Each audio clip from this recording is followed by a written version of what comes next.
Hello guys, I am in Davis Cave today, along with Corey Hackley.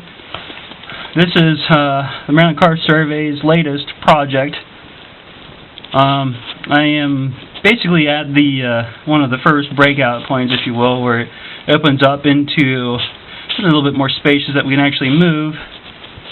Off in the distance you should be able to see there's a slope coming down here.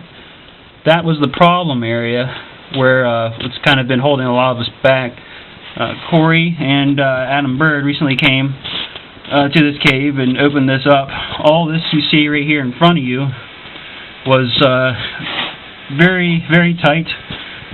Touched your chest, touched your back, had to get on your side. Very troublesome, but now it's opened up pretty good where you can get through fairly easily with a pack.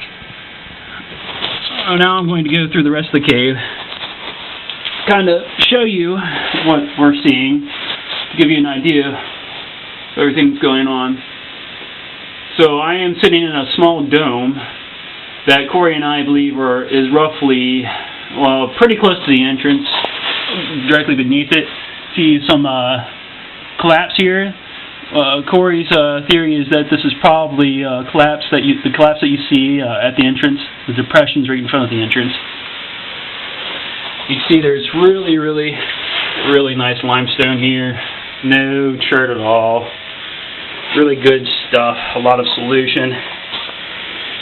Alright, so it leads into a crawl. A short one. I'm sure you can hear Corey drilling up ahead.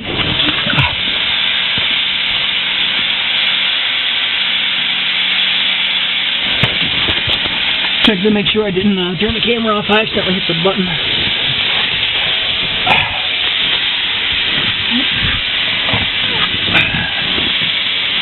You hear a lot of struggling. It's not because it's that tight, it's because I have one of my hands tied up with the camera here. So this is where it breaks out into the biggest room in the cave, I would say. We actually encounter some streams here.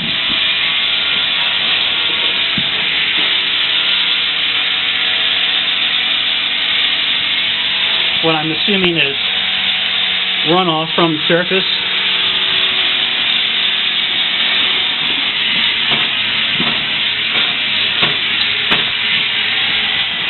Taking video, Corey, commenting. What's that? So I'm taking video right now. Take a look at this beautiful phreatic sculpted ceiling in here. This is our lead. You see up ahead of me, it's almost person-sized, just a little too small. Which we plan on correcting. Yeah, it should. It's still sucking right now, isn't it? Oh yeah, it's sucking pretty good. Wow, look at that layering in that ceiling. Isn't that beautiful? Yes, it is. And that smoothness too, you only see that from a real good phreatic passage. Yeah. Agree.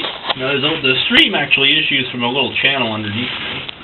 So I think the stream is pretty much independent of this passage. It just locks into it right here. It does whatever it wants to. Pretty much, yeah. Huh. Get it started here. We have really good surfaces to work with. And it actually looks like up there in about 10 feet it might open up enough for us to move again. That'd be awesome. I brought a small shovel, so if we get to a point where we need to move some dirt, some mud. I see some fill up there too. We'll just have to see. Might not be far. Alright, well, I'm going to take the camera into the rest of the cave now, show them the rest of the things. I don't think I've even seen all of it myself.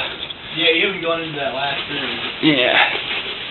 So, see here, an interesting room. Got a lot of clay, mud. Here's the stream Corey was talking about. Not running much right now. Last time I saw it wasn't running much either. But it does seem to be at least partially related to any surface rain and that kind of stuff. Here's the potentially occluded passage. We were kind of hoping where Corey's digging, we hope that that ties back into this right here. We think that this is just a passage that will keep going. You see some mud, a layer of mud, pretty flat.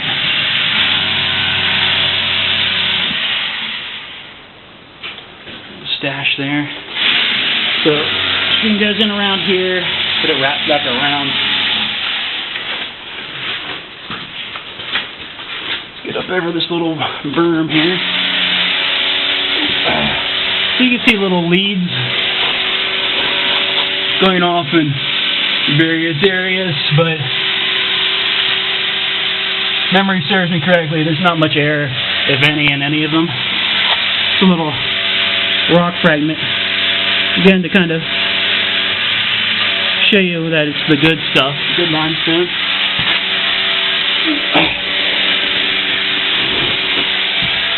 Down here, you'll notice there's some fractured rock. That's from our last, or one of our previous digging efforts. So the stream comes and joins us back here, and it leads on into what you'll see as a neat little passage, almost a canyon of sorts. Now, unfortunately, this is a little bit more wet than the rest of the cave so far. The cave is sucking today, which has really dried things out, but you can see that it hasn't had much effect here.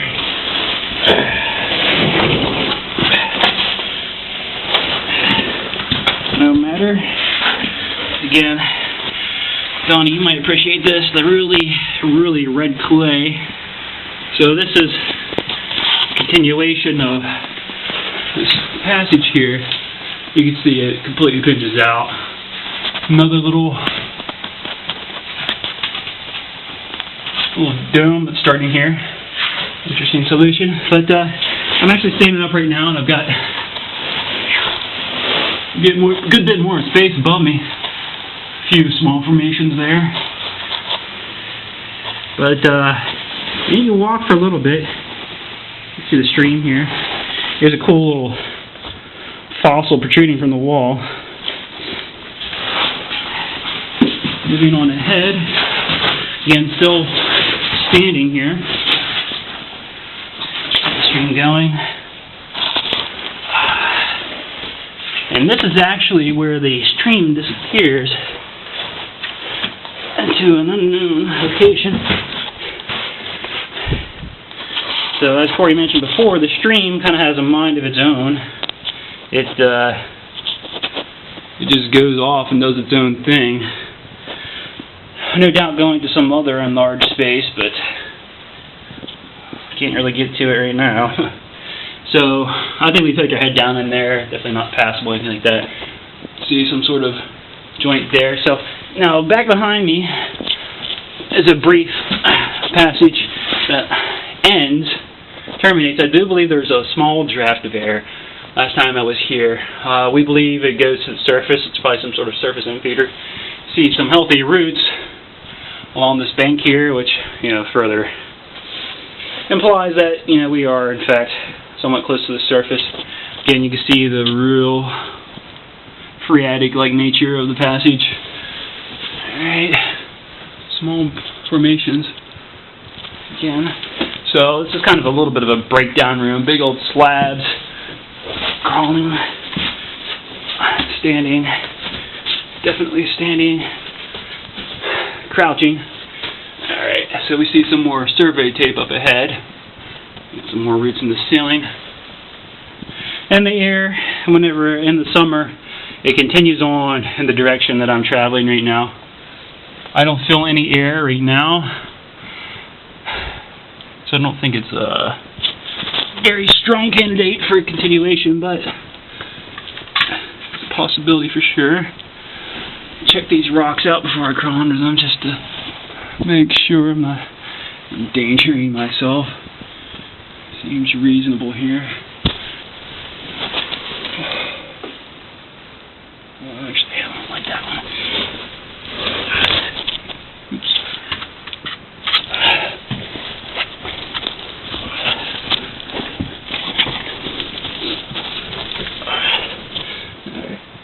So this is probably the end of the passage here. Survey tape says PFM3. You can see there's signs of water. You can't really tell where that goes. Well, at any rate, this is the cave as we know it to be so far. But again, the air is quite remarkable, and it certainly suggests something of greater proportions. That is really smooth down in there.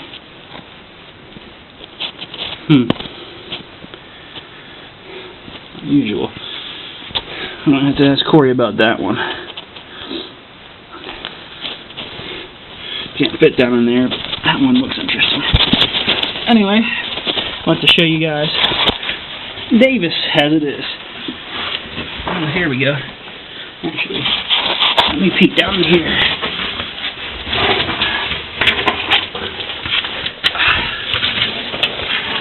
Now, this is interesting.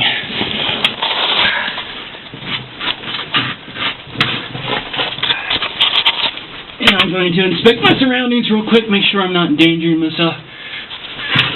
Good practice whenever you're in version passage. Okay, so it does not go another direction by itself. It does have some, I don't know. Well, let's come back here when the air's stronger to see if we pick up on anything. But, yep, so the stream seems to be entrenching into the passage.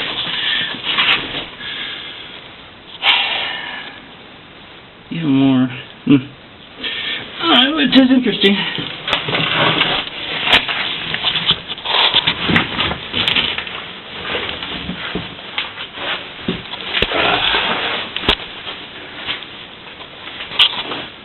Well, guys, thanks for watching.